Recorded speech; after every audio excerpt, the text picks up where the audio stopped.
여러분을 다 축복합니다. 오늘은 특별히 미국 시애틀에 있는 벨뷰 사랑의 교회와 함께 교인들과 함께 지금 영상으로 나가고 있는데 같이 가을 집회를 하게 됩니다. 오늘 특별히 하나님께서 이 현장에도 그리고 이토록 오랫동안 기도하고 또 사모하는 시애틀에 있는 벨뷰 사랑의 교회도 하나님의 큰 은혜의 역사를 나타내 주실 줄로 믿습니다. 오늘 우리 모두가 주님이 우리에게 주시는 말씀의 제목은 예수님의 질문입니다. 예수님의 질문. 오늘 성경에 보면 요한복음 2장 1절에 사흘째 되던 날, 이 사흘째라고 하는 것은 잔치의 사흘째를 의미하는 것은 아니고 이것은 43절, 1장 43절에 보면 이튿날 이렇게 기록된 데에 2절에는 2장 1절에는 사흘째 되던 날 이렇게 기록된 거예요. 여러분, 사흘째 되던 날 갈릴리 가나에 혼례가 있었습니다. 예수의 어머니도 거기 계셨고 예수와 그 제자들도 혼례의 청함을 받아 손님으로 그곳에 있게 되었습니다. 일주일 동안 치러지는 혼례에 그만 며칠이 됐는지는 확실히 알 수 없겠으나 그러나 그만 포도주가 떨어지게 되었습니다. 이들이 말하는 포도주라고 하는 의미는 잔치에 있어서 반드시 있어야 될 것입니다. 그런데 사람들의 흥을 돋구고 기분 좋게 하고 오랜만에 만나서 담소를 나눌 수 있는, 여러분, 그 포도주가 떨어지게 됐다는 것은 1년 전부터 이 결혼을 준비한 입장에서는 아주 참으로 난감한 일이었습니다. 결코 있을 수 없는 일이었고 결코 이런 일들은 용납할 수 없는 일입니다. 이들이 특별히 가족, 가문 중심의 삶을 살았던 걸 생각한다면 이 일들은 한 가정의 문제가 아니고 새 출발하는 신랑과 신부의 문제가 아니라 가문의 문제가 될 수 있는 거예요. 도대체 이 결혼을 어떻게 생각했길래 1년 전부터 준비했던 이 일이 이렇게 가장 중요한 포도주가 떨어지게 된 일이 됐냐 말입니다.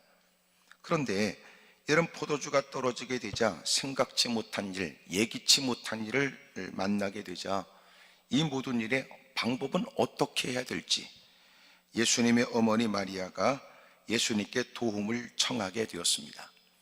인생을 살다 보면 생각지 못한 일이 많지요. 예기치 못한 일이 늘 있게 마련입니다. 제가 벨뷰라고 하는 곳을 찾아봤어요. 그랬더니 이 벨뷰 사랑의 교회 교인들은 잘 알고 계시겠지만 한국 분들은 잘 모르니까 벨뷰는 프랑스 말로 아름다운 경치라고 하는 뜻이랍니다. 멋진 전망. 그러니까 이 시애틀도 아름다운데 여러분, 거기다가 벨뷰라고 하는 곳은 더 아름다운 전망을 갖고 있는 도시입니다. 저도 가보지 않았지만 저도 무척 한번 가보고 싶다, 이런 도시입니다. 거기다가 사랑의 교회 이러니까 아름다운 경치에 사랑까지 있으니 여러분, 이것처럼 좋은 곳이 어디 있겠어요? 그런 그곳에서도 누구도 부정할 수 없는 일들은 사람이 일상에 살다 보면 예기치 못한 일을 종종 만나게 된다는 겁니다. 사람이 여러분 산소 계산처럼 모든 일들이 다 계산대로 되는 건 아닙니다. 어느 부모가 자식을 잘 키우고 싶은 마음이 없겠습니까마는 자식을 키우다 보면 여러분 당황스럽고 긴급한 일도 많이 생깁니다. 지금까지 아버지, 엄마로서 자식의 부모로서 충분한 자격이 된다고 생각하지만 자식이 만난 큰 난감한 문제 앞에는 부모도 어찌할 수 없는 큰 일을 경험하게 되지요. 여러분, 인생에 경험이 많아 연륜이 있다고 하지만 그러나 늘 살아가는 인생은 늘 초보의 인생일 뿐입니다. 여러분, 한국에도 장마가 있고 어느 곳에나 예기치 못한 폭우에 의해서 장마가 질 수가 있죠. 한국의 어느 해에 그렇게 예년에 보지 못했던 폭우 때문에 큰 위기를 만났던 지역이 있었습니다. 급하게 사람들이 문을 두드렸고 집 안에 있는 사람들은 긴급하게 자기를 불러내고 빨리 나와야 된다는 다급한 목소리에 튀어나왔습니다. 그리고 그분은 그 큰 체육관, 어떤 체육관에 학교 강당인가 거기서 이제 다른 분들과 함께 머물게 되었습니다. 뉴스 기자가 가서 물었습니다. 상황에 대한 질문이었는데 그분의 얘기는 자기가 지금까지 살아온 70평생에 이런 일이 처음이라고 그랬습니다. 그러니 70년을 살아도 여러분 하루하루 늘 그날이 그날처럼 보여졌는데 또 만나게 되는 새로운 날은 지금까지와 다른 날입니다. 어떤 분은 그런 얘기를 했습니다. 자기를 급하게 불러서 나왔는데 돌아서서 보니까 그렇게 살았던 집이 졸지에 그 물살이 휩쓸려 내려갔습니다.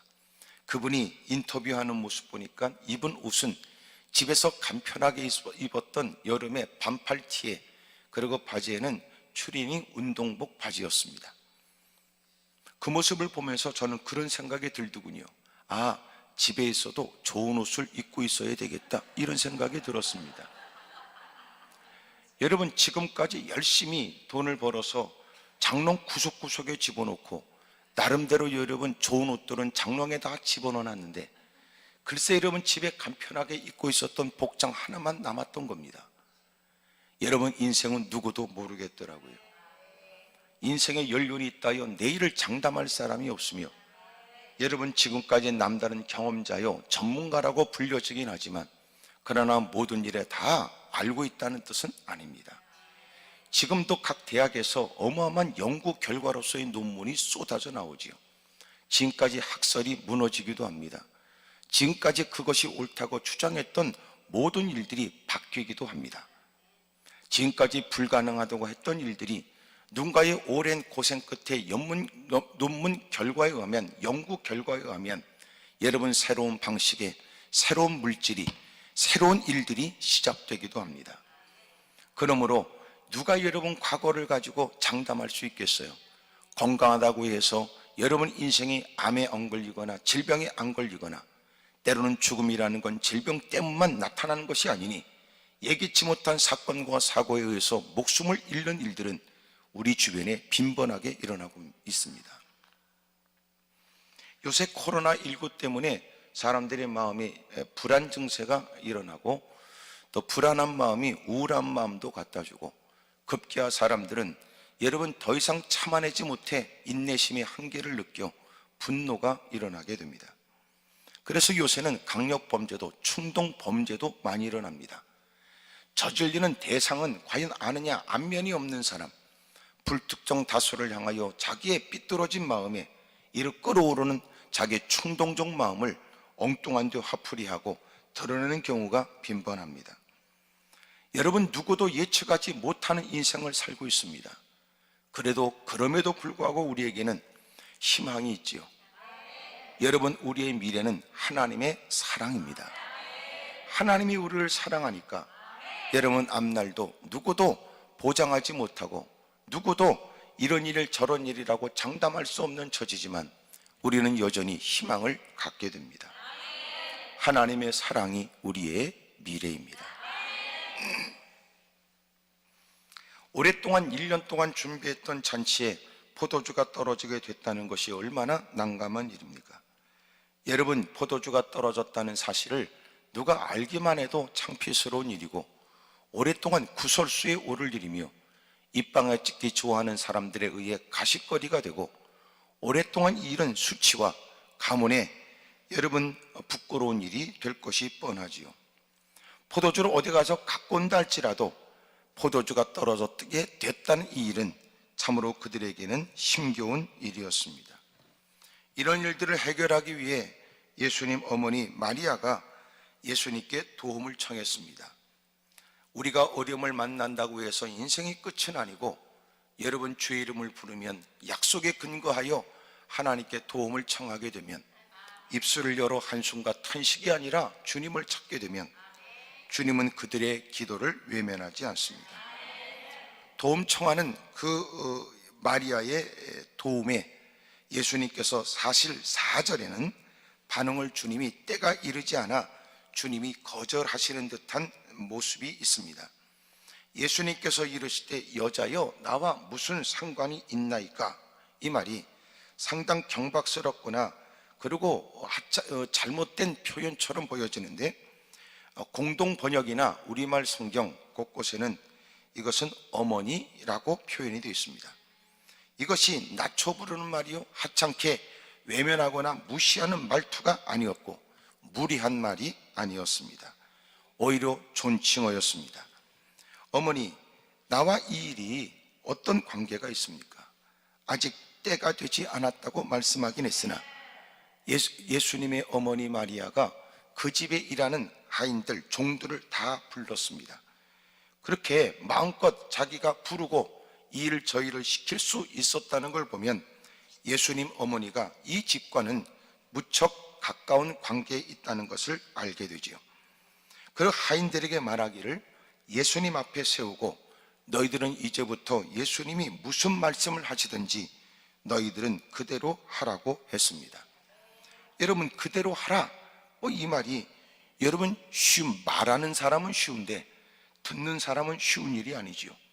왜냐하면 자기 똥꼬집도 있고 자기 기질도 있고 살아왔던 삶의 방식도 있고 자기 자존심도 자존감도 있으니, 아니 당신은 쉽게 그대로 하라 말은 하지만 그러나 우리는 그대로 하고 싶지 않다, 얼마든지 그럴 수 있습니다.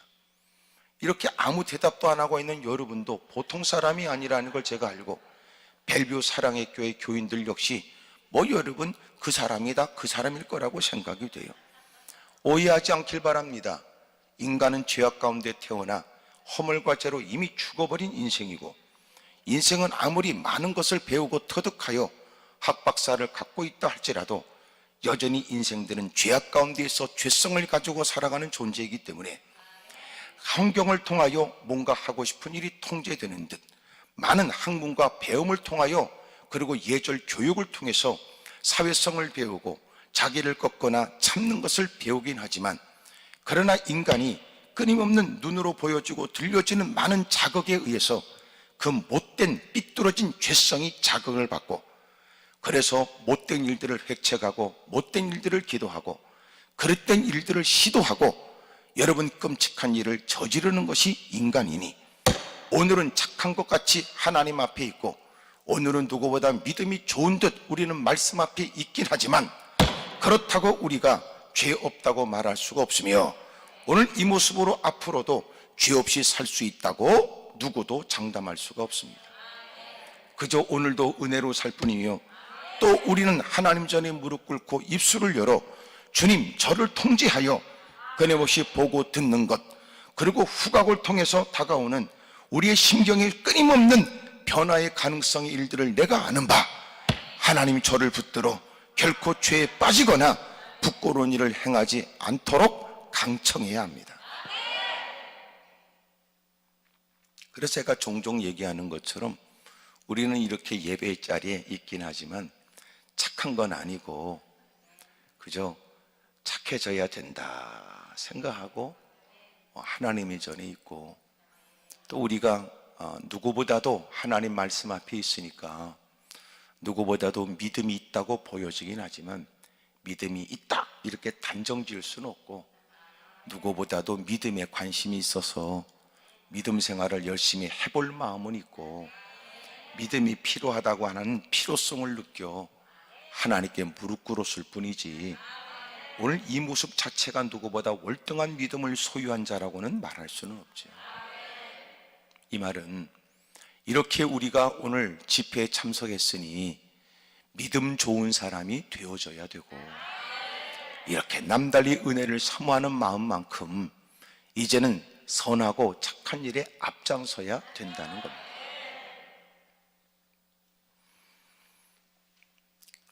마리아가 예수님 앞에 종들을 세워놓고 이제부터 예수님이 어떤 말씀을 하시든지 너희들은 그대로 하라 그랬습니다.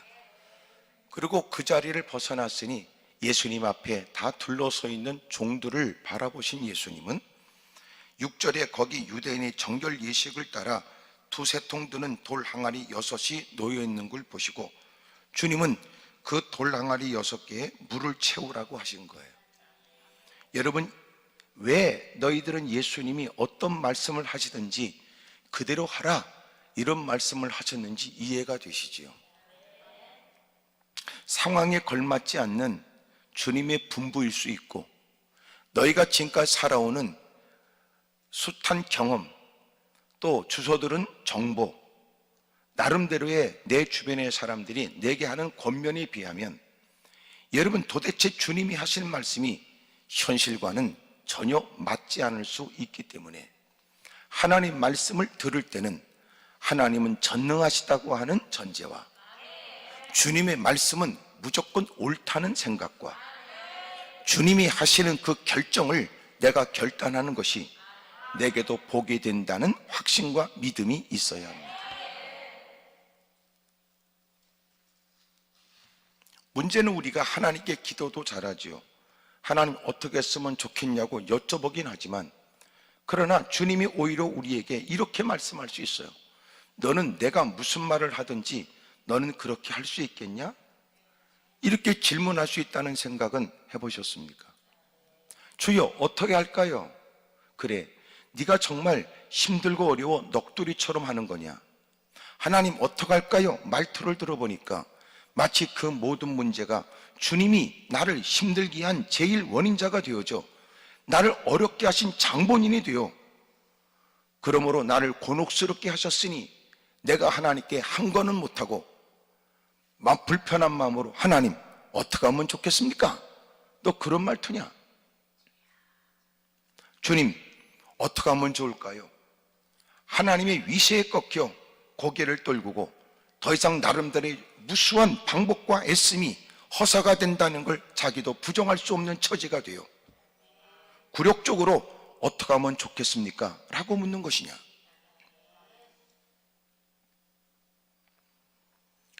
하나님께서 우리에게 말씀하시기를 야 너는 그토록 내 뜻을 원하고 내가 하는 건네는 얘기를 듣기를 원한다고 하지만 너는 내가 무슨 말을 해도 알아들을 수 있겠어? 어떤 얘기를 해도 너는 그것이 정답이라고 믿고 순종할 수 있겠냐?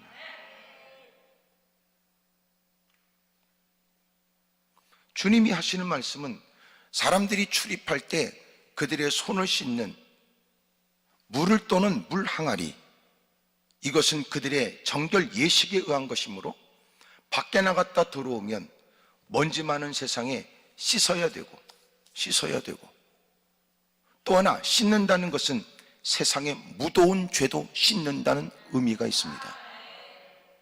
그러므로 집에 들어갈 때는 그들은 다 씻는데 그 씻는 물을 담아놓는 돌 항아리 6에 지금 하인들은 계속 술 시중을 포도주 시중을 들고 들어온 하객들 그분들을 섬기느라고 분주하게 있었으니 포도주가 떨어진 것을 그들은 제일 먼저 알았으며 그런 사실을 주인들에게 관계된 분들에게 얘기했으니까 종들이 잘 알지요. 포도주가 떨어진 이 상황에 뭔가 대책이 있다 싶어서 예수님을 주목해 봤더니 마리아가 건넸던 얘기처럼 이제부터 예수님이 무슨 말씀을 하시든지 너희들은 그대로 하기만 해라.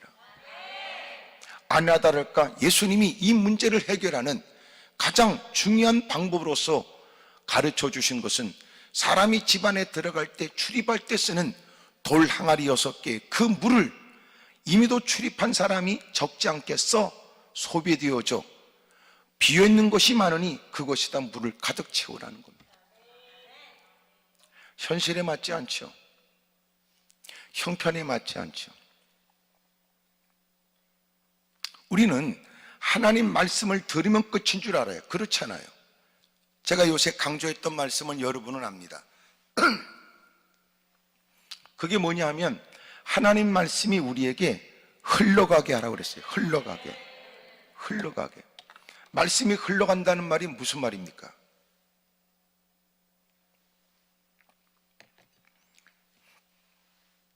하나님께서 이유 있어서 주의 종에게 해야 될 말을 그 입술에 담아주고 그러나 주의 종이 말씀을 증거해야 되는데 아무래도 성도들의 형편을 누구보다 잘 알고 있는 입장에 하나님이 주시는 말씀이 혹 누군가에겐 오해가 되거나 혹시나 누군가에겐 얼핏 들으면 상처가 되거나 때로는 이 말씀이 누군가에게 표적을 삼아서 이 말을 하시려고 하는 것이냐라고 오해될지도 모른다.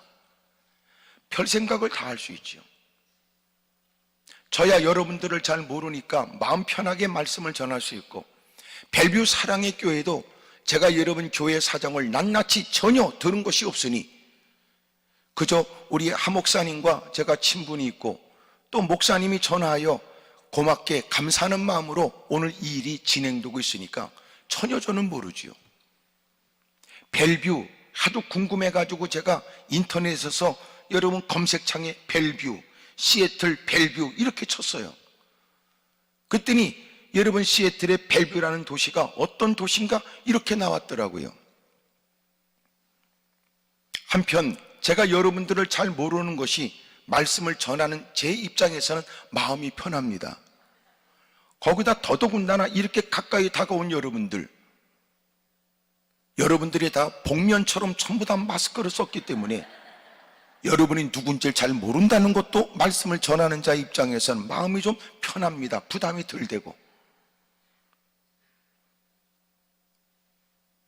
여러분, 하나님이 말씀을 주시고 전하는 자는 마땅히 주님이 전하라는 것을 전해야 될 책임이 있으나 그러나 더 이상 말씀이 흘러가지 않는 거지요. 요나는 하나님께서 그에게 니느웨 가서 40일 후에는 그 도시가 망하게 된다는 걸 선포하게 했으나 민족적 감정이 앞서게 되었으니 결코 이 일을 말하고 싶지가 않았던 겁니다. 이스라엘과 적대 관계에 있었던 여러분 그 니느웨, 여러분 그 성이 그저 허물어지기를 원할 뿐이었지 하나님이 그들을 살릴 생각으로 가서 복음을 전가하고 회개를 촉구하라고 하는 하나님의 말씀이 그의 개인적 민족적 감정으로는 수용이 안 되었던 거예요. 그러는 중에 그는 도망을 갖고 하나님의 말씀이 그에게 막히게 되자 주님은 그것을 뚫어냅니다. 마침내 그를 바다에 빠지지 않으면 안 되도록 만들었고 하나님은 큰 고기를 준비하여 그를 삼키게 했으며 고기 뱃속에 기어들어가 회개하지요. 우리끼리 있으니까 얘기지 이렇게 좋은 자리에 앉아있을 때 좋은 형편에 있을 때 회개하는 게 낫지 그렇지 않으면 더 불편하고 캄캄하고 내일이 불확실한 역겨운 냄새를 맡으며 고기 뱃속에서 기도해야 된다고요. 그의 회개의 기도를 들으시고 주님은 고기에게 명하여 그를 고기의 토사물로 토해내놓게 만들어 그는 다시 고기 뱃속에서 나와 무태에 다다르게 되었고 그리고 그는 겁에 질린 모습이 되어져 하지 않으면 안 될 주님의 말씀을 전하기 시작하거든요. 그리고 하나님은 죄악의 도성인 니느웨가 왕에서부터 짐승까지 금식을 선포하고 베옷을 입고 그때부터 짐승들이 베옷을 입어 오늘도 집에서 키우는 개도 옷을 입히는 겁니다. 하지만 그 당시에 옷을 입혔던 건 회개의 의미였으니 요새는 또 다른 뜻이겠지요. 여러분, 하나님 말씀이 흘러가게 한다는 건 대단히 중요해요. 하나님이 주의 종에게 말씀을 전하라고 줬어요. 주의 종은 성도들의 형편을 보면 머뭇거리게 되고 또 다음번에 해야 되겠다 미루게 되지만 그것은 하나님의 역사에 도전하는 일이에요. 주님의 말씀을 기다려야 될 주의 종이 주님께서 전하라고 하는 말씀을 받았음에도 불구하고 전하지 않는 책임을 반드시 주의 종에게 묻습니다. 그리고 드디어 주의 종이 어쩔 수 없이라도 전해야 될 말씀을 전하게 되면 성도들은 그 말씀을 받아 그 말씀이 흘러가 어디까지 흘러가야 돼요? 삶의 현장까지 흘러가야 돼요. 문제는 하나님이 말씀하셨고 주의 종을 통하여 성도들은 그 말씀을 받고 성도들이 그 말씀을 가로막으면 안 돼요. 목사님이 하시는 말씀은 하나님의 말씀이라고 인정은 하나 아무리 봐도 내 삶에 적용할 말씀은 아닌 것 같다. 차이가 막잖아요. 하나님께서 말씀하신 건 내가 성경이 그런 뜻이군요. 성경을 이해하는데 도움을 받았다는 것으로만 끝날 뿐 그 말씀이 나를 거쳐 마침내 손끝에 발끝에 우리의 언어에 우리의 생각에 우리의 삶의 활동 영역에 나타나져야 그 현장에 기이한 역사가 있고 말씀이 열매를 맺고 하나님이 역사하시는 것이 드러나는 거거든요. 위기를 만날 때마다 서슴없이 신앙인이라고 그래도 묻는 질문이 뭐냐면, 하나님 어떡할까요? 라고 하는 질문이에요. 주님이 우리에게 이렇게 말씀하시는 것 같잖아요. 내가 말하면 어쩌려고, 내가 너한테 얘기해 주면 어쩌려고, 듣기는 했으니 끝났다는 겁니까? 아, 주님의 의향을 알았으니, 궁금증을 해결했으니 끝났다는 겁니까? 주님이 말씀하셨으니, 아, 주님도 이 일에 관해서 무슨 뜻이 있으셨군요, 그것이 끝입니까? 그래서 우리에게 중요한 건 무슨 말씀을 하시든지 그대로 하라, 이 말이 얼마나 중요하게 느껴져요. 기도 안에도 우리가 써놨어요. 무슨 말씀을 하든지, 너에게 무슨 말씀을 하든지 너희들은 그대로 해라. 하나님의 전을 찾았으니, 여러 가지 교통편을 통하여 기도원에 올라왔으니, 먼 거리에서 이토록 기도하면서 준비한 여러분, 이번 성회에 하나님께서 우리에게 뭘 원하시는지 사모하는 마음으로 동참하는 여러분, 무슨 말씀이라도 듣겠다는 마음일까요? 그것이 어떤 말씀이라도 순종하겠다는 뜻일까요? 그러면 역사가 있어요. 그 일을 잘 모르는 사람들은 문외한이니까 아, 그럴 수 있겠다 말할 수 있다고 생각할지 모르지만 그렇잖아요. 일의 가장 최전선에서 일과 관련 있는 종들에게 그런 거예요. 포도주를 어떻게 만드는지 모르는 사람들이라면 아, 그것도 포도주를 만드는 방법이라고 이해했을지 모르지만, 이미도 포도주를 어떻게 만드는지를 잘 알고 있는 사람들은 전혀 포도주를 만드는 방식과 다른 주님의 조치에 수용하기가, 수긍하기가, 순종하기는 어려웠겠죠. 그래서 했던 얘기예요. 무슨 말씀을 하든지 그대로 해라. 이런 걸 보면 예배에 동참하기 전 우리의 마음 자세가 어떠해야 되는지 알겠지요. 성회에 동참하는 사람들이 가져야 될 가장 중요한 기본적 마음이 어떠해야 되는지 알겠지요. 사무엘이 사울을 향하여 했던 얘기를 기억합니까? 하나님이 기뻐하지 않는 재물을 가지고 제사를 드리려고 한다는 핑계를 대고 있는 사울 왕에게 당신이 하나님 말씀을 버렸으므로 하나님이 당신을 버린다고 했다는 얘기, 그러면서 사무엘이 했던 얘기입니다. 순종이 제사보다 낫다는 얘기를 했잖아요. 순종이 없는 제사, 주님은 제물에 마음을 두지 않아요. 주님이 기뻐하는 것은 제사를 드리는 사람의 중심이니까. 하나님을 존중히 여기는 마음 없이 예배 자리에 앉아있다는 것으로 누군가에겐 당신이 동참한 사람이요, 예배에 참석한 사람으로 불려질지 몰라도, 그러나 주님은 그 중심을 알지요. 너희가 나를 향하여 앉아있으나 실상 너희는 내게 등을 보이고 있구나.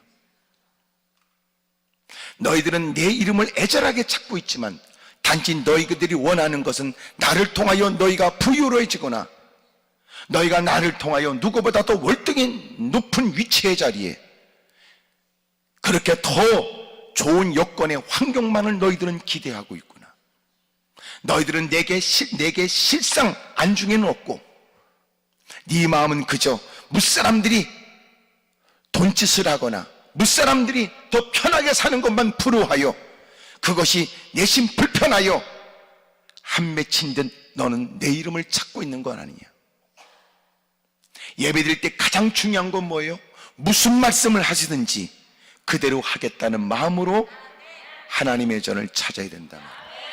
그러므로 예배 이전에 우리는 내가 당면한 문제가 해결되기 위해 기도하기 전에 더 중요한 것은 하나님께서 이유 있어 말씀하실 것인데, 주님이 내게 필요하여 나를 들으라고 나를 불러서 말씀하실 것인데, 하나님이 내게 들려준 말씀, 그것 때문에 우리를 하나님의 전에, 하나님 앞에 예배 자리에 있게 하시니,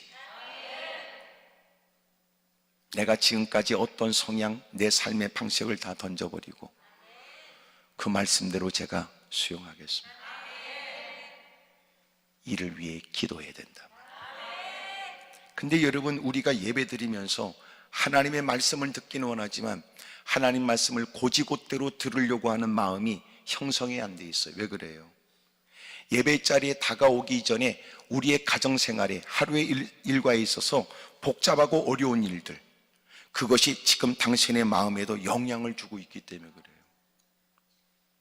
오늘도 그 사람이 나에게 줬던 상처가 모처럼 예배를 드리겠다고 하나님 전에 다가온 우리의 마음에 자꾸 예배에 집중하지 못할 마음의 감정을 자꾸 흔들어 놨죠.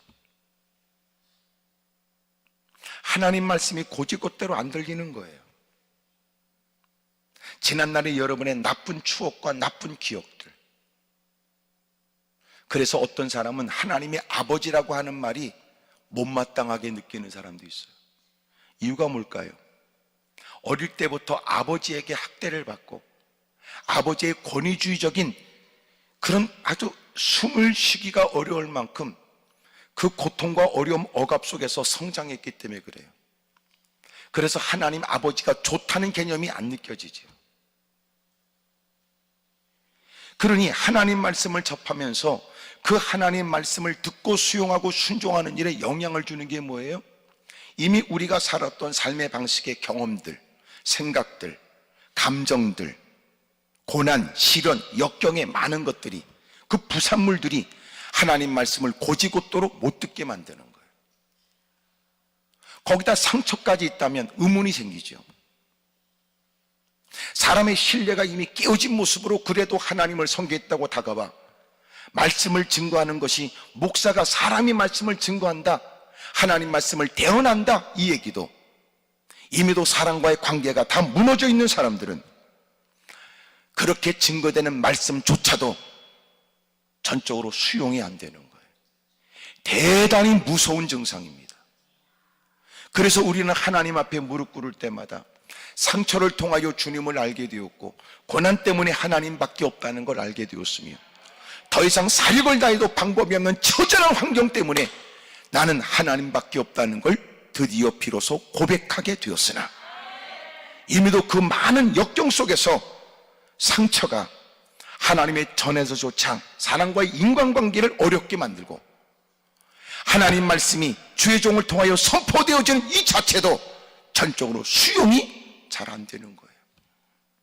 하나님, 저 좀 도와주세요.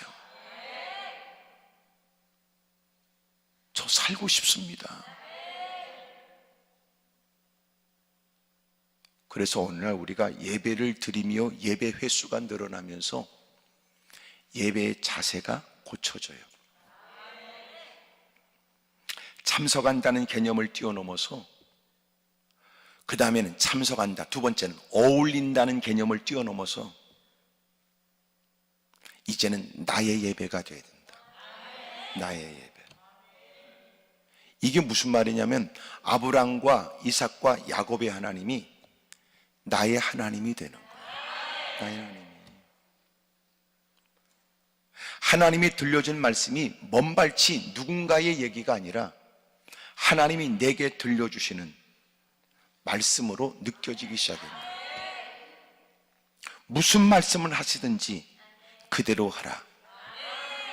말도 안 되는 물을, 사람들이 씻는 항아리에 물을 채우라고 해서 도대체 포도주가 떨어지게 된 이 상황에 그것을 해결하는 방식으로서는 말이 안 되고, 지금 포도주와 관련 없는 사람이 씻는 돌 항아리에 그 물을 담으라고 하는 것은 전혀 예수님이 내 문제의 핵심을 모르시는 것 같으죠?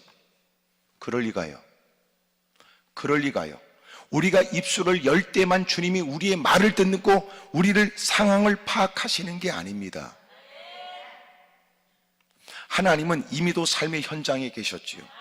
우리는 엎드려 기도하면서 삶의 현장에 주님이 함께하여 역사해 주시고 조치해 주시기를 원하는 것처럼, 이미도 그 주님은 아니 계신 곳이 없어서, 이미도 당신이 무엇 때문에 그 일을 만났으며 숱한 많은 변명과 핑계를 대고 얘기하지만 주님은 그 모든 속속들이를 다 알고 있으시기 때문에 하나님께 다가와 실상을 솔직하게 고백하길 주님이 기다리실 분이에요. 그 문제를 모르지 않아요. 당신이 감추려고 하는 것까지도 모르지 않는 주님이지요. 남편이, 아내가, 자식이, 부모가 모르는 것을 당신은 가슴에 품고 있으며 말한다고 이해할 수 없는 것 때문에 때로는 한숨을 토하며 눈물을 쏟으며 기도를 시작하기도 합니다.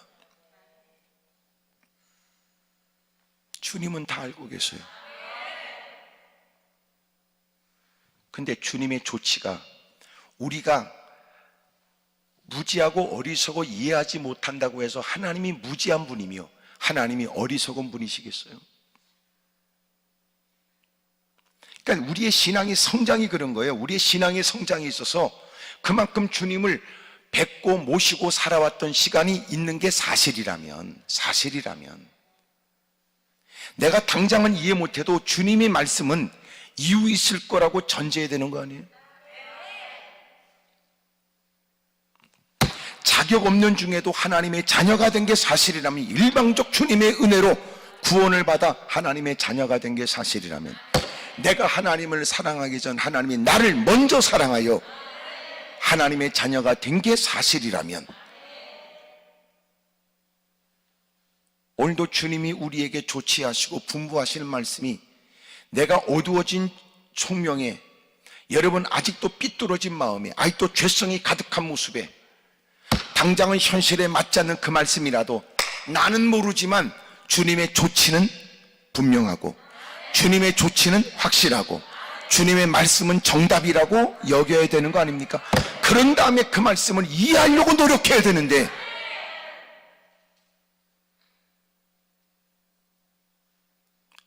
그리 똑똑하지도 못하고 잘나지도 못한 사람이 방법이 없어 낯선 자리에 하나님께 무릎 꿇고 평상시 그렇게 적대 감정이나 불편한 마음으로 교회를 만났던 사람이 하나님이 전에 다가와서 조차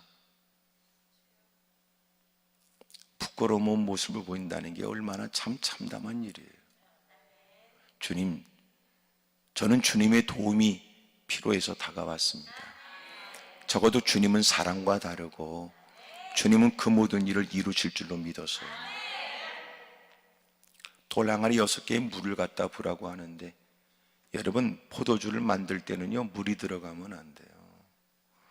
포도주를 만들 때는 포도주가 액체라고 물이 들어가면 안 되고, 포도를 씻어서 포도의 물기를 다 빼고, 그리고 포도를 항아리에 집어넣고 그 다음에 설탕을 집어넣잖아요. 그리고 밀봉해 놓거든요. 근데 놀라운 건 거기에 물이 들어가면 안 된다.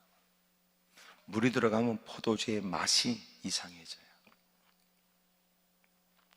한 번은 교회에서 그 성찬 그 포도주를 준비한다고 하는데, 권사님이 주셔서 이렇게 좀 맛보니까 이상하더라. 이상한 걸 어떻게 아냐고는 묻지 마세요. 하여튼 이상하더라. 여러분, 우리가 그 본래 맛은 몰라도 느낌이 쉬었다, 이상하다는 것은 다른 음식을 통해서 느끼는 그 어떤 맛이 있잖아요. 이상하더라. 그 맛이 이상한데요. 네, 목사님, 네, 왜 그랬냐면 물이 들어갔다네, 물이. 포도주 담글 때 물이 들어갔다. 그러니까 포도주 담글 때 물이 들어가면 안 되고, 포도를 씻어서 깨끗한 포도를 다 물기를 빼고 항아리에 집어넣고 설탕을 집어넣잖아요. 근데 주님이 포도주를 만들었는데 포도 없이 포도주를, 물로만 포도주를. 더 놀라운 건 그렇게 만든 포도주가요, 연회를 주관하고 있는 연회장이 물로 된 포도주를 맛보고는 너무너무 좋은 포도주, 손님을 대접하기 위해서 가문의 명예를, 집안의 명예를 갖고 잘 준비했던 포도주, 1년 동안 준비했던 포도주보다도 더 좋은. 희한하잖아요. 뭘 느껴요? 주님이 말씀하시는 건 우리의 경험상 이상하고, 주님이 말씀하시는 건 지금까지 내가 알고 있는 상식과는 반하고, 오히려 그것은 뭔가를 좋은 것을 기대하긴커녕 본래부터 이 문제의 본래의 문제 자체를 이해하지 못한 조치 같으다, 이런 생각이 드는. 결과를 딱 보니까요, 야, 주의 말씀이 이유가 있었네. 이유가 있었네. 그래서 신앙생활에는 언제나 우리는 의문부호도 많지만 이제는 그만큼 신앙생활했으면 느낌표가 많아야 돼요.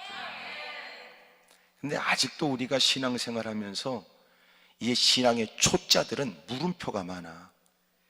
물음표가. 꼭 그거 해야 돼요? 왜 해야 됩니까? 뭐 때문에 됩니까? 뭘 믿어야 됩니까? 자꾸 질문이 많아요. 그런 중에도 집사, 권사, 장로가 돼가지고 꼭 주일날 나와야 됩니까? 이렇게 물어보는 건 얼마나 참다운 일이에요. 예배는 한 번만 드리면 되는 거 아닙니까? 이렇게 말하는 게 얼마나 부끄러운 얘기예요.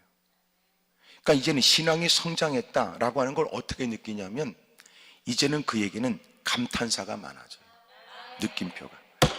아, 하나님이 역사하시는 거다. 이야, 얼마나 하나님이 섬세하신지. 때로는 말씀을 듣다가 하나님 말씀 앞에, 아, 내가 얼마나 참담한 인생인지, 이런 나를 주님이 또 건져내 주시다니.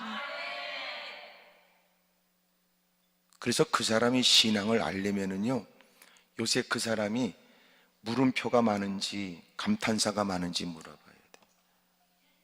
제가 볼 때는 요새 이렇게 마스크를 써야 되는 코로나19에 활동이 제약되고 또 여러분 하고 싶은 일을 마음껏 할 수 없는 처지에 우리에게 늘어나는 건요, 물음표가 대빵 늘어났어요.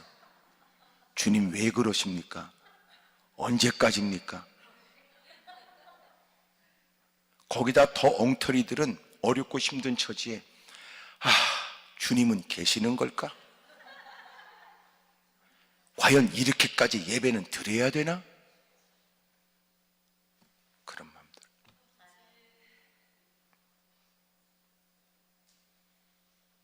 그럴 때 이번 기회가 여러분 물음표가 감탄사로 바뀌어지게 해야 돼요. 이야, 하나님이 이번 기회를 통하여 우리의 신앙을 살피게 하시는 게 아니에요. 나는 지금까지 전혀 누군가가 얘기해도 남의 말로 여겼으나 내가 이렇게 피할 수 없는 어려움을 만나고 나서야 나는 내 실상을 파악하게 되었으니, 고난과 시련 속에서도 하나님이 일하심을 보라.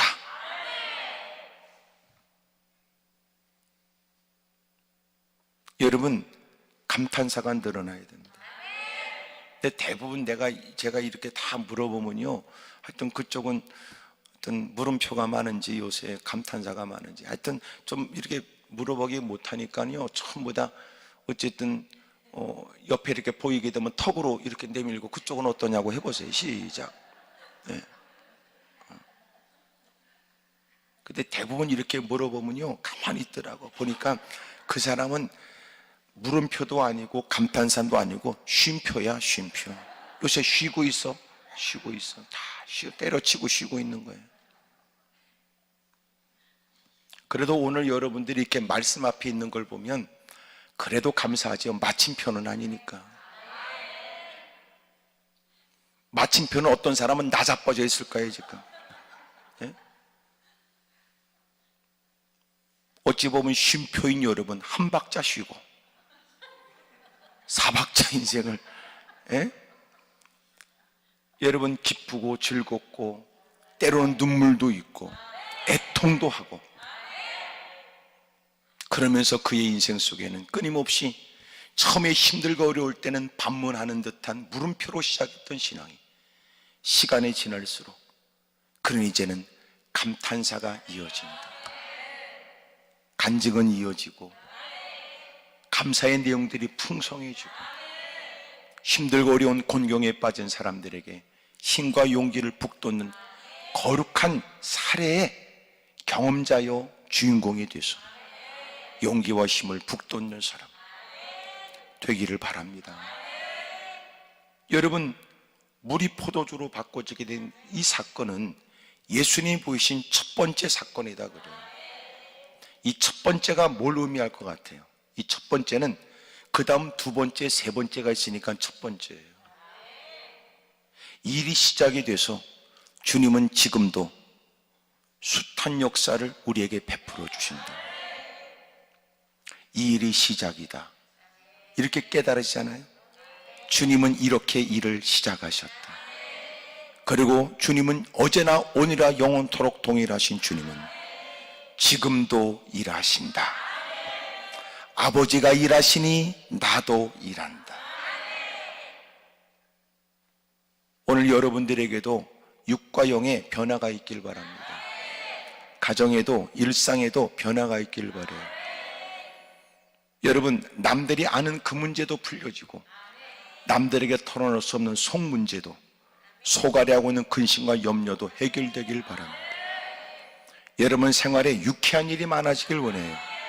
하지만 일은 많아졌지만 정작 그는 우울할 수밖에 없었던 사람, 그 마음에 주님의 치유의 손길이 있어서 우울증도 떠나가게 되길 바라고, 여러분 마음에는 평강과 기쁨이 넘치기를, 그리고 삶에도 마음껏 하고 싶은 거룩한 주님을 사랑하는 마음에 품게 된 그 뜻을 펼쳐나갈 수 있는 여건과 여력도 있기를 주의 이름으로 축복합니다. 할렐루야. 그렇다면 오늘 첫 번째 하셨다는 것은 그 다음 두 번째, 세 번째도 있지만 왜 그 일을 첫 번째 하셨는지는 의미가 있다고 생각되잖아요. 예수님은 내가 이 땅에 온 것은 이라고 하는 뜻을 가르쳐 주시는지도 몰라요. 첫째, 주님은 어떤 분입니까? 주님은 회복시켜 주시는 분이세요. 잔치집에 웃음소리가 사라지고 내실에서는 긴장이 있고 사람들은 분주하게 움직이면서 어떻게 이 일을 조치해야 될지 정신없이 힘들고 어려운 처지가 되었으니, 이 사실을 모르는 사람들은 남아있는 포도주로 서로가 정겨운 대화를 나누는 화기애애한 모습이 있으나 곧 포도주가 떨어지게 된 사실을 알게 되면 여러분 그 잔치집이 졸제 여러분 그 분위기가 사라지겠지요. 예수님께 도움을 청했고 예수님은 다시 잔치집에 흥겹고 기쁨이 넘치고 즐거움이 넘치는 웃음소리가 담장 밖을 넘어가게 되는 잔치집의 모습을 회복시켜 주시는 거예요. 여러분, 잔치집의 특징은 초청받은 사람도 그렇지만 일하는 사람도 다 즐거워요. 마음의 여유가 있어요. 풍성해요. 사람들이 애쓰고 힘쓰는 것은 늘 한계가 있고 예기치 못한 실수가 있고 생각지 못한 돌출된 문제 앞에는 속수무책이지요. 근데 주님이 오신 것은 그 모든 것들을 다 회복시켜 주시려고 오신 거예요. 우리의 잃어버렸던 하나님의 형상을 회복시켜 주시지요. 요한복음 10장 10절에 예수님이 이 땅에 오신 것은 양으로 생명을 얻게 하고 더 풍성하게 하시려고 주님이 이 땅에 오신 거거든요. 잃어버린 생명을 되찾게 하시려고요. 여러분, 예수님을 믿음으로 인하여 여러분의 영혼은 소성하게 되길 바랍니다. 생명을 얻게 되길 바랍니다. 누구도 이해할 수 없는 기쁨과 즐거움이 있게 되기를 바라요. 두 번째로 예수님이 이 땅에 오신 목적은 어디 있을까요? 주님은 변화시켜 주시려고 오신 거예요. 예수님이 가시는 곳곳마다 변화가 일어나요. 몰려든 곳곳에서의 처처의 질병과 고통을 당한 사람들이 다가와 예수님께 도움을 청할 때마다 역사는 더러운 귀신은 쫓아내 주셨으며, 누군가의 부축을 받고 다가온 사람들이 스스로 뛰며 걸으며 주님을 찬미하게 만들었으며, 들것에 실려온 사람들은 누웠던 자리를 박차고 일어나 그 상을 스스로 걷어가지고 걸어가게 되었으니, 여러분, 주님은 놀라운 변화 일들을 보여주지요. 입술의 기운으로 천지를 창조하신 주님은 이 땅에 오셔서 우리의 삶에 놀라운 주님 자신의 영광을 드러내셨단 말이에요. 예수님이 누구신지에 관해서 그들에게 보여주셨다고요. 이것저것 이것도 저것도 있어야 된다고 넋두리 하는 사람, 그러나 놀라운 건 주님이 가르쳐주는 건 네가 말하는 있다 없다 라고 하는 개념 때문에 좌절하거나 낭망하거나 착각하지 말거라. 너도 내가 있어야 되는지를 깨닫게 될 것이다.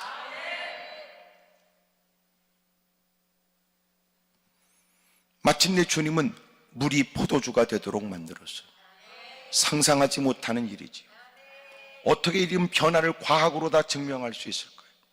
색깔만 달라진 게 아니에요. 완전히 질이, 완전히 근본이 달라진 거예요. 예수님을 믿으면 새로운 피조물이 됩니다. 우리 주변에 왜 저 사람은 달라지지 않을까 탄식하지 마십시오. 왜냐하면 여러분, 사울이 바울로 바꿔진 것처럼, 물론 사울이라는 말은 히브리식 이름이었고 바울은 헬라식 로마식 이름이었어요. 그러니 그것이 사람이 달라졌다, 큰 자 작은 자 이런 개념이 아니에요.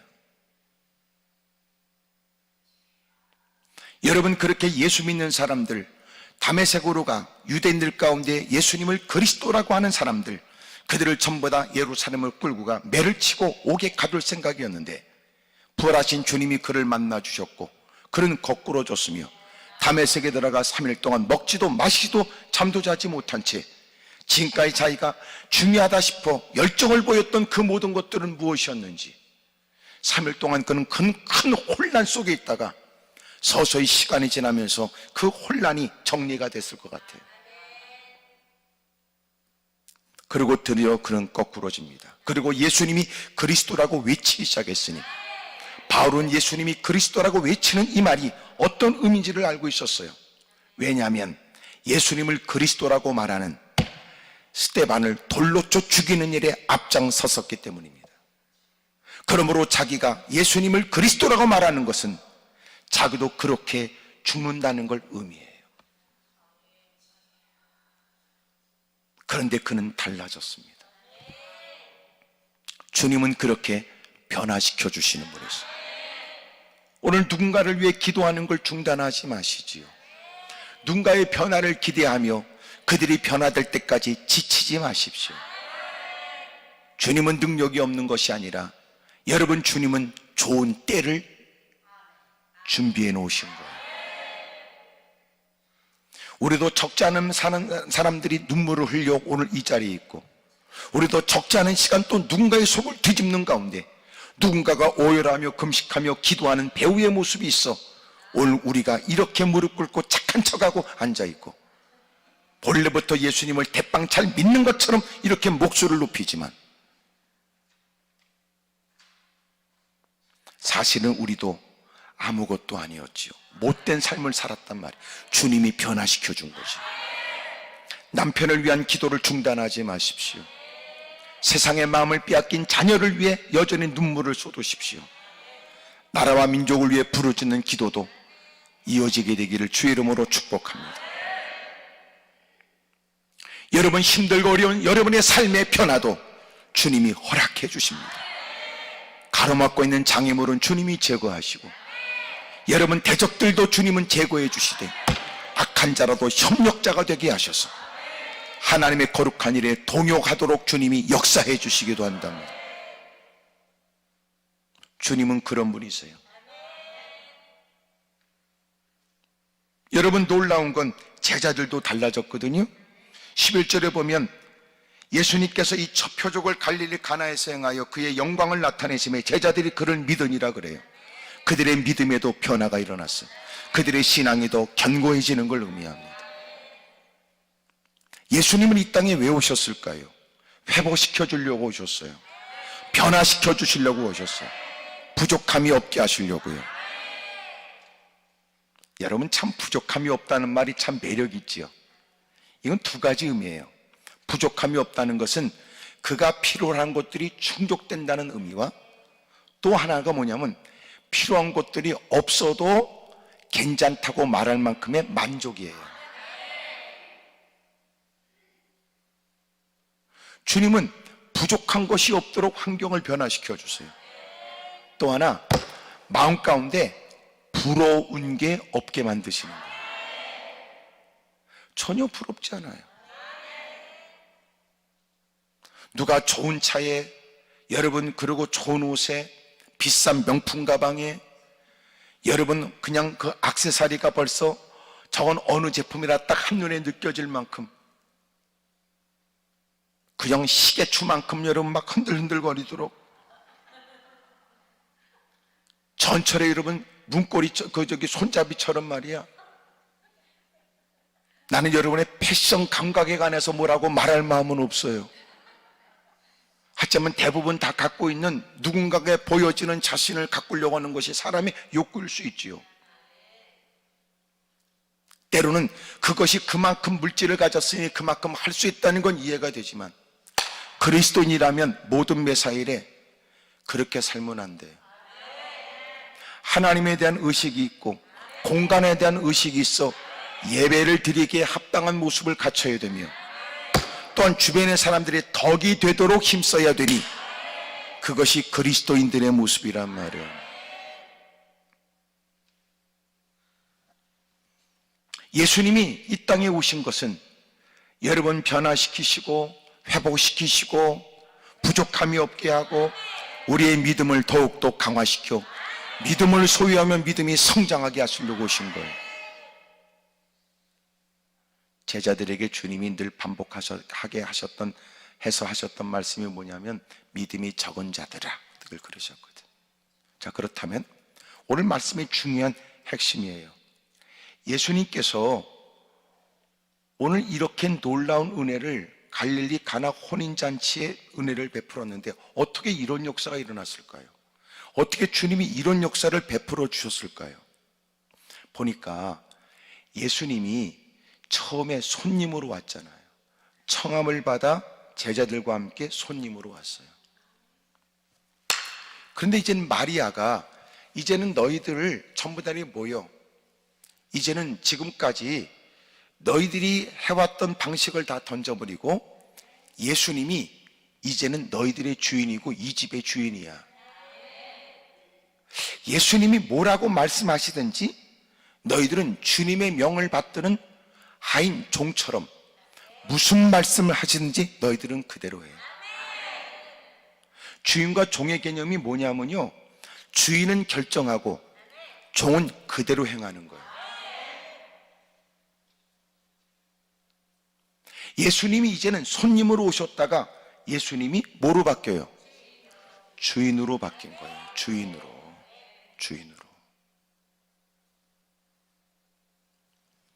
오늘 우리의 삶에도 변화가 있으려면 예수님이 나의 손님이 아니고 주인 돼야 돼요. 주인. 교회를 출입해서 네가 하나님의 전에 올 수는 있지만, 놀라운 건 주님이 당신의 마음을 두드리는데 그는 자신의 마음을 열고 주님을 모시진 않아. 자기가 교회는 나올 수는 있지만 주님이라도 문을 두드리는 소리에 자기는 열 수 없다는 거 아니에요. 계시록에 보시기를 내가 문 밖에서 문을 두드린다는 것은 믿지 않는 사람을 향해서 하시는 말씀이 아닙니다. 믿는 자들에게 주님이 하시는 말씀이에요. 설교는 들을 수 있지만 그 말씀이 내 모든 결정하는데 절대적이지 않아요.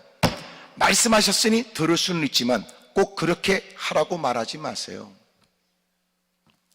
때로는 자칫 잘못하면 앉아있으면서 목사님의 설교를 따지고 비평하고 앉았지요.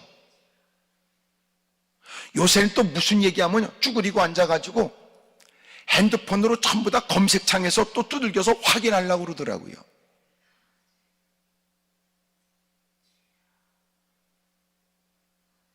예수님이 과연 우리의 주인일까요? 마태복음 16장에 15절에 주님이 말씀하시기를, 야, 사람들이 너희를 누구라고 하느냐 질문하시다가 너희는 나를 누구라고 하냐고 주님이 질문하세요.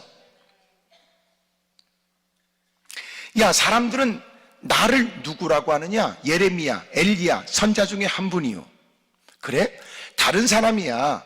이렇게 저렇게 본바 짧은 말 몇 마디 편집해서 지가 듣고 싶은 소리만 들어서 이렇다 저렇다 함부로 말하지만 너희하고 나하고 보낸 시간이 적지 않아 동고동락하며 시간이 보낸 시간이 있으니 너희들은 나를 누구라고 하느냐 물었어요.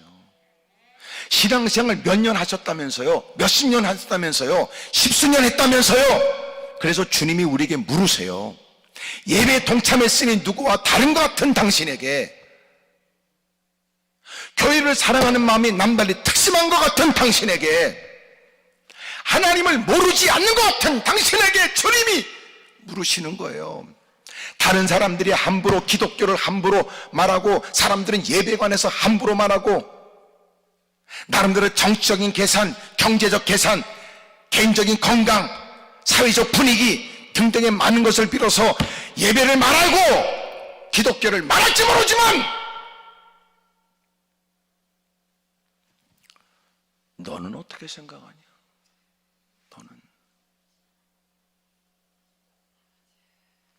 너는 나를 어떻게 생각해? 너는 나를 누구라고 하나? 마태복음 16장 16절에 베드로가 주는 그리스도시요 살아계신 하나님의 아들이십니다 고백하죠. 주님이 오늘도 우리에게 질문하는 거예요.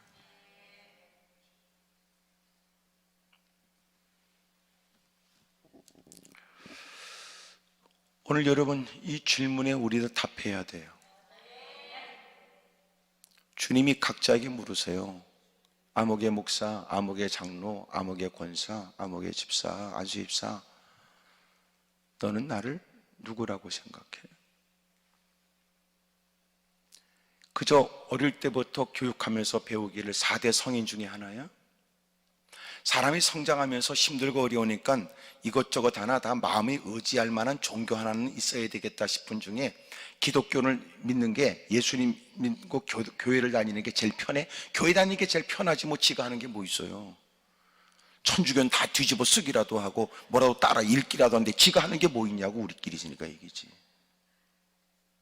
쭈그리고 앉았다가 앞에다 화면 띄워주면 화면 쳐다보다가, 옛날 같으면 여러분 무슨 정통 무슨 예배처럼 일어났다 앉았다 이런 것도 없어요. 요새는 일어났다 앉았다 하는 것은 여러분, 아이고 옛날 고지식한 예배라 이런 걸 싫어하더니 또 앞에 찬양 인도자가 다 일어나라고 또 다 일어나요.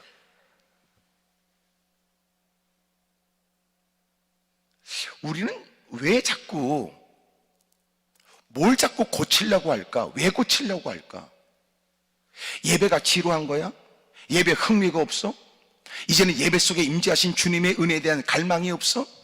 좀 더 새로운 변화가 필요해? 재밌는 게 필요한 거야? 정말 주님을 믿고자 하는 마음이 있어? 그래서 주님이 뭘 원하든지 내가 불편하더라도 바른 것이라면 따르겠다는 거야? 주님이 기뻐한다면 그것이 누가 볼 때 미련하게 보여줘도 그렇게 살겠다는 의미야?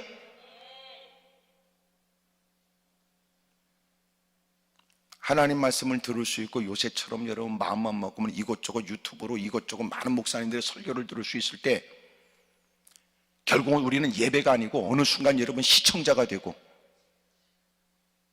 자기가 판정단이 되고, 그래서 누군가는 이것을 쇼핑객이라고 얘기하고. 사랑하는 여러분, 주님이 당신에게 누구십니까? 주님이 묻습니다. 나는 너한테 뭐냐?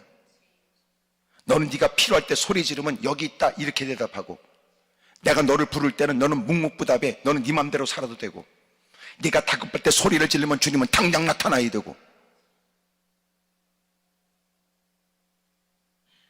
나는 너한테 뭐냐? 난 너한테 누구냐? 오늘 이 질문에 답하셔야 돼요. 그래야 여러분 신앙이 복이 있어요. 오늘 벨뷰 사랑의 교회 교인 여러분, 여러분 무엇보다도 이 질문에 답하십시오. 오늘 여러분 이 말씀을 접하는 여러분들, 예수님은 당신에게 누구십니까? 예수님이 손님이 아니라 예수님이 이제는 주인 되셔야 된다. 누구든지 예수님을 영접하면, 곧 그 이름을 믿는 자들은 하나님의 자녀가 되며 권세를 누린다.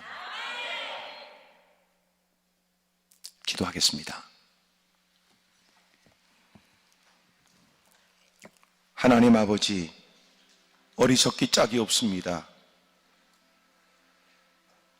예배는 익숙해지지만 하나님 말씀대로 사는 일은 아직도 유보된 일이요, 아직도 순종하지 않는 먼발치의 얘기가 됐습니다. 예배 경력은 갖고 있고 그럭저럭 남다른 직분자로 불려지긴 하지만,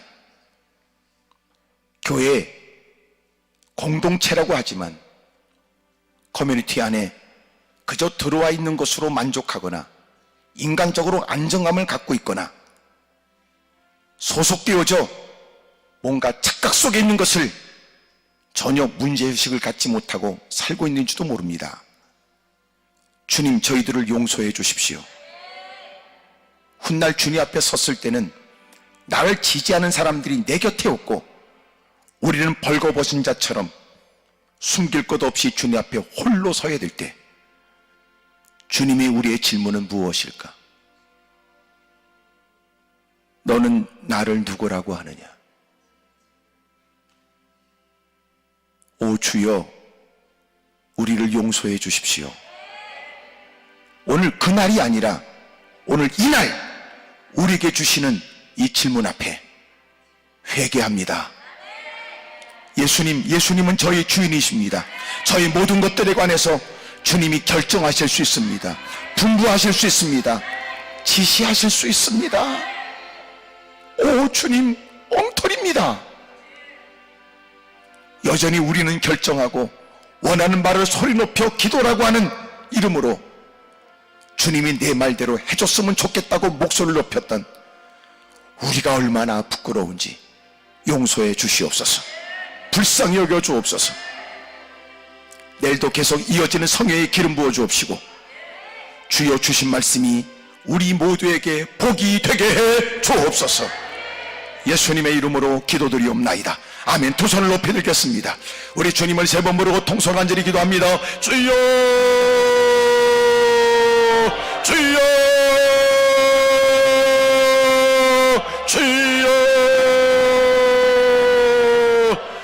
사랑과 은혜가 많으신 아버지 하나님, 우리는 주 이름을 부르며 보낸 적지 않은 많은 시간이 있었습니다. 하지만 여전히 주님은 내 필요에 의해서 존재한다는 생각이 가득했던 것 같습니다. 내가 필요할 때마다 주 이름을 부를 수 있고 힘들 때마다 주님을 찾을 수 있다고 생각했지.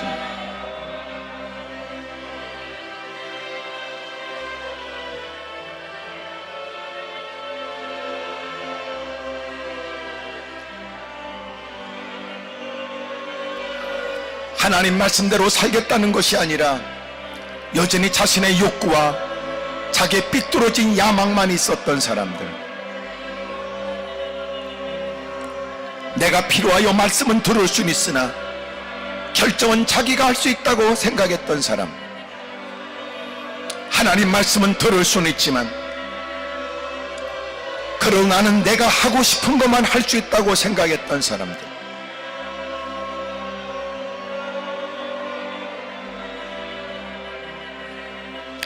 주여 우리를 용서해 주십시오. 우리를 불쌍히 여겨 주세요.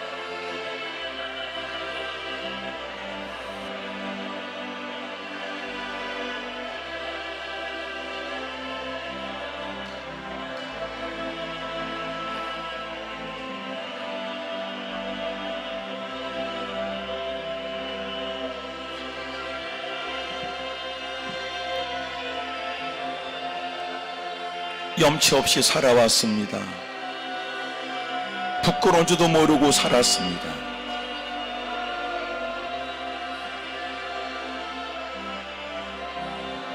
예수님의 이름으로 기도드립니다. 아버지 하나님, 낯을 들 수가 없습니다. 서슴없이 주님을 찾았지요. 서슴없이 주 이름을 부르고 살았습니다. 누구보다 주님을 잘 아는 듯, 주님과 가장 가까운 듯,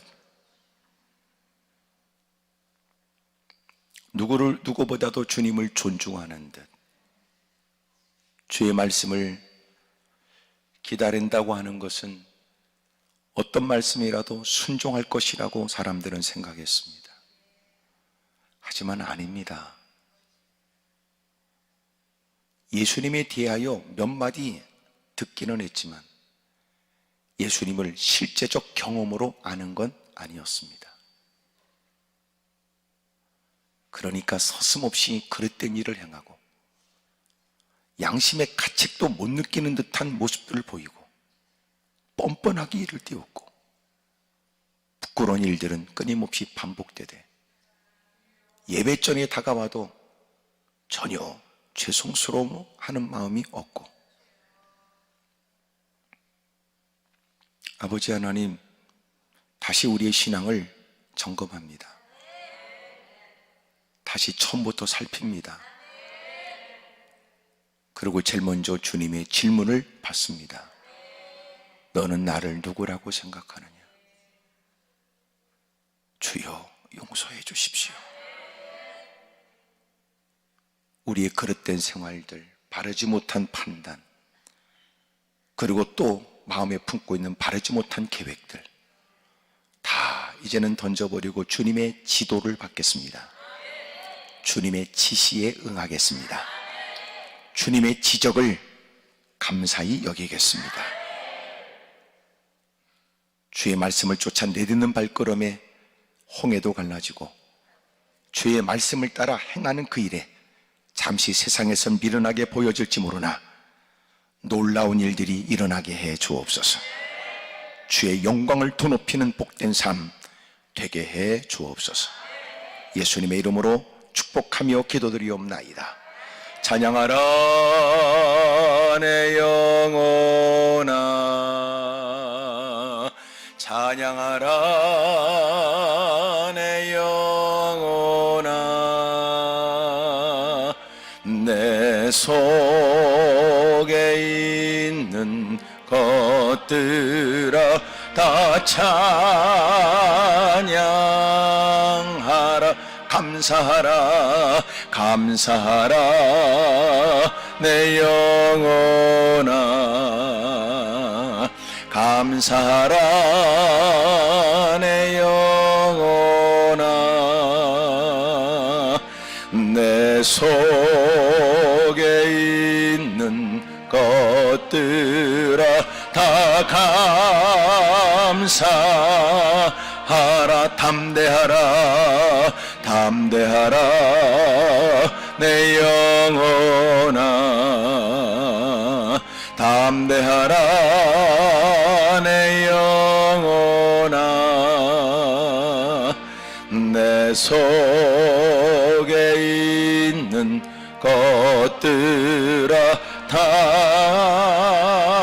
감사하라. 평안하라, 평안하라. 감사하는 사람, 거룩한 용기의 실천에 있는 사람,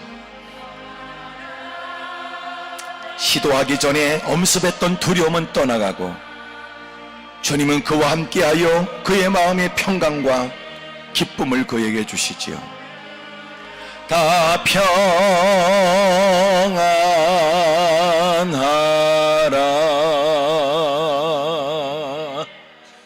우리 모두의 기도와 찬양이 복이 있게 하시고, 주여, 우리 모두가 이렇게 하나님의 뜻을 쫓아 살려고 몸부림치는 중 말씀 앞에서 또 깨달음이 있어 자기를 살핍니다. 벨뷰 사랑의 교회의 은혜가 있게 하시고, 이토록 은혜를 사모하여 하나님의 전을 찾은 모든 하나님의 백성들을 도와주옵시며, 곳곳에 은혜와 은총을 간절히 갈망하는 모든 분들, 그 현장에 임재하신 주님께서 역사하여 주시옵소서. 예수님의 이름으로 축복하며 기도드리옵나이다. 아멘. 할렐루야. 하나님께 손뼈로 영광을 돌립니다. 할렐루야. 하나님 아버지 감사합니다. 찬양합니다. 영광을 받아 주옵소서.